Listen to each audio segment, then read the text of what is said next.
I'm Tim Gordon with your weekly recap. We'll be catching you up on some of the biggest stories of the week.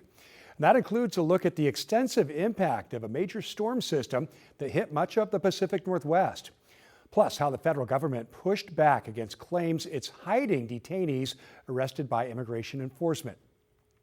And the proposed merger that could see the creation of the largest private university in the state of Oregon. Our top story of the week is the atmospheric river storm system that brought heavy rain to the Pacific Northwest and especially northwest Washington. At least 4 inches of rain fell across the Cascade Mountains since late Tuesday. It caused multiple rivers to breach their banks, prompting Governor Bob Ferguson to declare a state of emergency in Washington. Hundreds of National Guard members were deployed to hard-hit areas. Swiftwater teams searched flooded homes for stranded residents. A mudslide shut down Interstate 90, trapping cars. And tens of thousands of residents were under evacuation orders. State and local officials called the situation life-threatening and urged people to avoid traversing any high water. You don't know how deep it is, you don't know how swift it is, and this is what happens. You get stuck there, and then it's a situation that you can't control. More than a dozen rivers across western Washington have gone into major flood stage at some point this week. And Thursday, Governor Bob Ferguson said he anticipated 100,000 people to be evacuated from western Washington in the following days.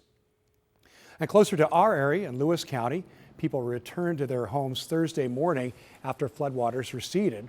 The community center of St. John's Lutheran Church was temporarily a flood shelter after the Red Cross asked that it be available for evacuees. On Wednesday, 14 people stayed the night. When I came down to make sure they had all the supplies they needed, it does make you feel pretty sad, to see people displaced. But, we're lucky to have this facility so they can be comfortable. The Cowlitz River flooded much of the Cascade Peaks RV park near Packwood. Before the flooding, some people who live on higher ground were seen helping those who needed to leave. It come up faster than I've ever seen water come up. There's some little kids in there that were packing stuff out to the car, and the first trip there was no water, and the second trip he stepped into the water, and then I come down in there and we loaded him out and got him out of there. The St. John's Parish administrator said those who stayed at the shelter ranged from kids to seniors, and there was a spot for pets as well. Moving on now from weather, and a Vancouver man's family who claims ICE agents ran over his foot during an arrest now say he's been transferred to Texas. A reminder, some of the video of this particular arrest may be difficult for viewers to watch or hear. Alma McCarty has the update. They're hurting him. He had no clue it was ICE. He thought he was just being stopped by police. Less than a week ago, federal agents arrested 27-year-old Jose Paniagua Calderon in Vancouver. In the incident recorded by a witness on 4th Plain Boulevard, it looks like an SUV hit something on the ground where he was sitting. They're hurting him. Oh my God. His family, who believes his foot was run over by federal agents, initially worried it could be broken. He did tell us that it wasn't broken, but it did hurt. He was in pain. The Department of Homeland Security firing back after the arrest, saying Paniagua Calderon wasn't hurt and instead calling it an Oscar-level performance, dramatically screaming while officers simply moved his vehicle off the roadway. Now his family reports he's no longer at the Tacoma facility, nor in the Pacific Northwest. He was very scared that was going to happen to him, and I feel so bad that it came true. His transfer confirmed by DHS officials, who tell KGW he's now at Camp East Montana, an ICE detention facility in El Paso, Texas. And I told my family, and they were all so sad and mad, and they couldn't believe that they had taken him more than 1,000 miles away from us. Jose's sister-in-law, Carmen, fearing that this move is retaliation after she spoke out about his arrest last week. I feel like they want to silence us. I feel like they want to isolate him. Assistant DHS Secretary Tricia McLaughlin pushing back in a statement, writing, claims that transfers of detainees are being weaponized or hidden are categorically false. All transfers are made in accordance with strict guidelines. She said detainees and attorneys are notified about transfers and directs families to the ICE detainee locator. We don't even know what to do. We don't even know how to help him. Like, he's so far. The Portland Immigrant Rights Coalition called these transfers, as far as Texas, Arizona, or Louisiana, extremely disruptive. The group reports it's an issue they've been seeing a lot, and that a transfer can upset the course of a person's legal case, put them in a physical location where it's impossible for family to visit, and can also mean that people do not get legal representation. Alma McCarty, KGW News. 2 immigrant rights groups are taking legal action against Multnomah County, accusing them of violating Oregon's sanctuary law. The lawsuit specifically targets a contract the county jail holds with the U.S. Marshals Service. In a statement, the Portland Immigrant Rights Coalition said in part, as immigrant communities face increasing threats from federal agents, they need to know that Oregon will back them up with action, not just words. The plaintiffs claim this agreement illegally allows people detained for immigration reasons to be held even after they posted bail or completed their sentence. The agreement has been in place since 2019 and permits the Multnomah County Sheriff's Office to house federal detainees, including those awaiting immigration hearings, in exchange for a payment. We have reached out to the Department of Homeland Security for a comment and are awaiting their response. The Multnomah County Sheriff's Office says they don't comment on pending litigation. Well, conservative influencer Nick Sorter is also planning a multi-million-dollar lawsuit against the city of Portland over what he's calling his unlawful arrest at the ICE building. Sorter was one of 3 people arrested in early October, accused of fighting near the ICE facility by the South Waterfront. After reviewing the case, the district attorney dropped the disorderly conduct charge against Sorter, saying he was acting in self-defense. Now, according to a notice filed this week, Sorter plans to sue the city and the Portland Police Bureau for $10 million, saying he was arrested without probable cause and targeted because of his political views. Here's Sorter's attorney. This is an interesting case because every bit of what happened is on video, and we know that the officers were able to see what happened. And what happened in this case is not only was Mr. Sorter innocent of any wrongdoing, but it was clear he was the victim. Portland police and the city both declined to comment on pending litigation, but in a social media post after Sorter was arrested, the police bureau said it does not arrest people based on political affiliation or public profile. It's horrible, especially here in Canby. You just don't hear of it ever. Police in Canby are investigating after a 15-year-old was shot and killed this past weekend. They also have another teen in custody. Officers responded to gunfire at the Greenbrier Apartments on South Locust Street just after 11 o'clock last Sunday night. That's where they found the 15-year-old girl who had been shot. She died at the scene. Police confirmed the suspect is a 17-year-old boy who ran from the apartments. He was found and arrested about 2 hours later. We talked to a woman who also lives in Canby about what happened. I mean, what is the hope? She's gone, and that's really sad. The hope is just that they don't continue, this doesn't continue. As of Friday, Canby police had not released any further information over what led up to that shooting. A Portland man responsible for a deadly shooting near the Burnside Bridge was sentenced to life in prison on Thursday. The shooting happened 3 years ago. Rizzo Lucas was 18 years old at the time. Investigators say he walked up to Fars Gide, who was standing near a tent on Southwest NATO, and shot him. Gide ran toward the Burnside Bridge, where he bled to death. Investigators say they couldn't find a clear motive for the attack. Just weeks before the shooting, Lucas had been arrested for an assault in Northwest Portland, but was released on bail. Well, Gresham police are asking for help finding 3 suspected thieves who they believe were caught on camera installing card skimmers at a local store. Catherine Cook walks us through how they did it, and she also has some tips from police on how to keep yourself protected. This video from Gresham Police shows how a group of suspected card skimmers hooked up their scheme. You can see them walking into this Gresham Dollar Tree. 1, 2, 3 people, each, police tell us, with a job. It appears one person's job is to distract by making small talk with an associate. Then they ask for help somewhere else in the store. It's then, when the cashier is distracted, that another person moves in and appears to rig the card reader with a skimmer, waiting for unsuspecting customers to run their cards through. For that reason, police urge customers to always double-check card readers. Look for signs of tampering, including looseness, unusual bulkiness, or a safety seal that's broken. Also, wiggle the reader and keypad. They should feel solid.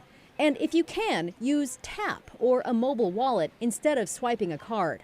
Police say card skimmers have been running this scam all over the metro area. In September, Tigard Police noted several cases at Dollar Trees and 7-Elevens in Washington County. We only know about the cases that are reported. And so how much more prevalent this is difficult for us to say. But we have definitely seen an increase in the last couple of days all throughout the metro area in different jurisdictions. So it is something that is definitely happening right now. Here's another look at the 3 suspects in the Gresham case. If you recognize them, police want to hear from you. Catherine Cook, KGW News. Now, police say a lot of stores that have been hit hard have taken some new measures to prevent customers from having their cards skimmed. They also say it's really important for retailers to let police know if they've been hit. And again, if you know any of the suspects we just saw in that video, you should contact Gresham Police. Oregon's Dungeness crab season, the commercial season anyway, is set to open next Tuesday. And if one retired professor's predictions are correct, it should be close to an average year. For 25 years at the University of Oregon, Dr. Alan Shanks has looked at how many baby crabs come to the shoreline. He uses a simple water jug with lights to attract the babies to get a good idea of how many there are. He can usually get his predictions to be within a 12% range. But if the babies come back in big numbers, it doesn't necessarily mean a big season 4 years later. It takes 4 years for crabs to mature. Though crabs are cannibalistic, so many of them never make it. When there's very few of them that get here, and those tend to be during strong El Nino years, then the chances that these little baby crabs are going to grow up to be an adult and enter the fishery is much, much, much better than in a year when you get 3 million of them landing. So this season, Shanks' numbers show Oregon crabbers should bring in just over 15 million pounds, a little less than the Oregon's average of 18 million, but still pretty good. In education headlines, Willamette University and Pacific University have signed a letter of intent to explore a merger. John Adams went to Willamette University's Salem campus to find out what this means for students. Now, if approved, the move would make this new combined entity the largest private university in the state of Oregon. Both university presidents say the move would create more opportunities for students.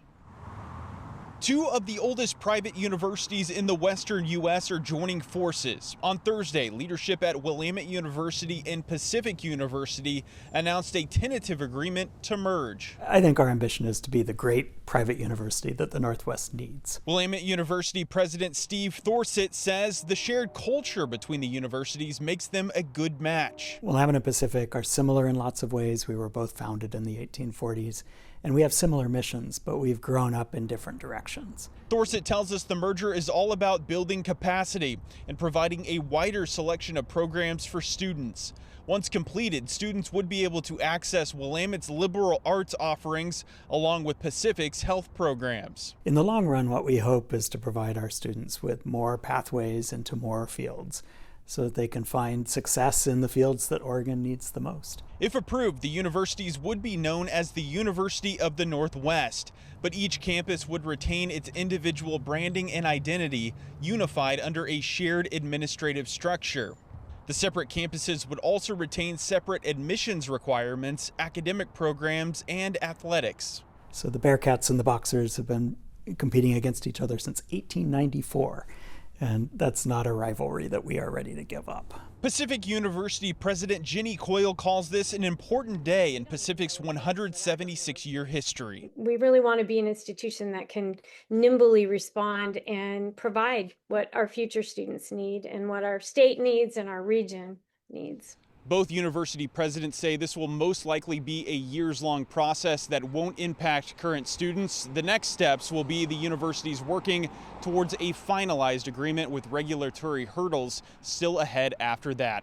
In Salem, John Adams, KGW News. In a developing story, the Army Corps of Engineers this week addressed concerns over a planned drawdown of Detroit Lake. The idea to lower the already low lake 55 feet lower than standard to help endangered salmon species pass through. It's required by the Endangered Species Act. So the drawdown helps the juvenile fish that are in the reservoir find their way out of the reservoir and survive at a higher rate. And it does that by putting them closer to a surface outlet that will help them find their way out. But some who live in the area are worried about how it'll affect recreation on the lake, as well as drinking water access. That is a big concern for the canyon. They've been hit by the wildfires, and they're trying to get recreation to come back. They depend on that recreation in the summer. There's a concern that our water filtration system is not set up for turbidity. The Army Corps says people will lose lake access in the winter weeks after the drawdown because the boat ramp won't reach far enough. But it shouldn't impact the lake filling back up for summer recreation months. The Corps also says the drawdown will be gradual starting next year and getting down to the low level over a few years. They plan to monitor water quality as they go. All right, now here's your weather with Chris McGinnis. Hello, I'm meteorologist Chris McGinnis. Check this out behind me for a really pretty time lapse of the sunrise. The camera vantage point from Timberline Lodge on Oregon's Mount Hood pointed south towards the central Oregon Cascades. Really pretty color in the sky, and of course down low in the nooks and crannies of the foothills, we've got the low cloudiness, which we have been stuck beneath, right? So that's part of our weather story this morning. Through the first 11 days of December, Portland is running more than 7.5 degrees above average. We hit 62 again yesterday, so back-to-back days in the 60s. It has been crazy warm, which has been terrible for Mount Hood snowpack. Hold on a second. This is a look at the GFS and the European model, for that matter, are both indicating that snow levels drop, and not just for a day or two next week, but maybe a period of 5 to 10 days of lower elevation snow, back to what we would typically see this time of the year. So there is some hope that we'll get some cascade snow here as we get into the middle and latter stages of December, heading towards the Christmas holiday. Of course, that's still days away, but just wanted to throw that out there, that's something we've been watching. This morning, we're watching kind of a foggy morning commute, some patchy drizzle as well. That will lift. Tomorrow, I think, starts off equally foggy, but Saturday will probably wind up being the nicest day in our 70 forecast. Some light rain returns on Sunday. More significant rain returns early next week. Let's get into that because I know that's top of mind after all the intense flooding that parts of the region have seen. We do tap into some subtropical moisture next week. This is Monday and Tuesday. That being said, this is nothing like what we experienced earlier this week. We do have some rainy weather, and this will be significant rain for Monday and Tuesday and Wednesday. And by the way, that will likely be rain initially in the Cascades to the tune of about maybe an inch and a half up and down the I-5 corridor. Mind you, this is cumulative over about 3.5 days. So we're not getting this all in one system. But again, just kind of highlighting the fact that early next week is going to be pretty wet. All right, that's then. For now, we are socked in with the fog. The live look from downtown, the Wells Fargo building, which is up in the low cloud deck. We're mostly cloudy right now from our Rose City Sky Camera 54. Our Chehalem tasting room camera, usually we can see Mount Hood off in the distance. It is socked in. So we do have areas of dense fog. It has improved some, but right now the fog down towards McMinnville, you're socked in with about a quarter or a half a mile visibility, and the dense fog advisory continues for another hour or so for that part of our viewing area. Low clouds and fog should lift a little bit, especially here in the Portland-Vancouver metro area. So we will poke some holes in that, kind of like we did yesterday afternoon. And with that, temperatures will warm into the mid to upper 50s this afternoon. Fast forwarding futurecast into the overnight and early morning hours, our modeling once again highlighting valley fog here. It'll be pretty thick, I think, from basically Kelso and Longview through Vancouver, Portland, Salem, and beyond. So tomorrow morning is likely a foggy morning, but then we get some sunshine in our afternoon forecast on Saturday. All right, foggy to start today, and then we'll go mostly cloudy this afternoon with temperatures inching into the mid 50s. Not as warm as we've been, but still well above average. Of course, the normal high this time of the year is 47, so we're still doing way over that for the next few days. Saturday is probably the nicest day of my 7-day forecast. So if you really want some dry weather, and that's not easy to come by in December in Portland, but tomorrow looks like a good day. Some showers on Sunday, and then Monday, Tuesday, Wednesday of next week are fairly rainy. We're expecting things to get a bit drier, particularly on Saturday, making it a great time to get out and about. And we've got a great list of local events to help you do just that. And we're going to start in Portland's living room with the 11th annual Great Figgy Pudding Caroling Competition. That's starting at 6 p.m. this Friday. Caroling groups will be spreading holiday cheer in a 10-block radius of Pioneer Courthouse Square. Then at 7:30, the top 3 groups will return to the square for a final carol-off. The group that gets the most audience applause wins $1,000 and, of course, bragging rights. Our very own Drew Carney hosting this event as well, so it'll be a lot of fun. More details, head to Pioneer Courthouse Square's website. And this weekend also marks the return of the 41st annual Scan Fair at the Oregon Convention Center. Saturday through Sunday, you can peruse goods from more than 100 local vendors while enjoying traditional Scandinavian dishes and live entertainment. Tickets to this event range from around $15 for adults to free for kids under 5. And for more information and to get tickets, head to Nordic Northwest's website. And if you need a spot to grab a last-minute gift, the Portland Bazaar is back in Northwest Portland. More than 100 local vendors will be set up this weekend and next at the Premier Gear and Machine Works building in Slabtown. Artists, makers, and small businesses will be offering goods that range from edible to wearable. The event is free to attend. Just check out portlandbazaar.com for more details. And finally, if you're craving something sweet, then the Holiday Cookie Swap might be the right place for you. This Sunday from 6 to 8, you can swing by Vivienne Culinary Books off Alberta in Northeast Portland and bring a box to grab a selection of home-baked goods from local artisans. Bakers are encouraged to bring 24 of their own creations to share as well. You can find more information at Vivienne Culinary Books website. For more weekend inspiration, check out the 8 Things to Do article up each week on kgw.com. And that is a wrap on your weekly recap. I'm Tim Gordon. Remember, you can catch up on the latest headlines anytime on kgw.com, your KGW app, or our YouTube channel.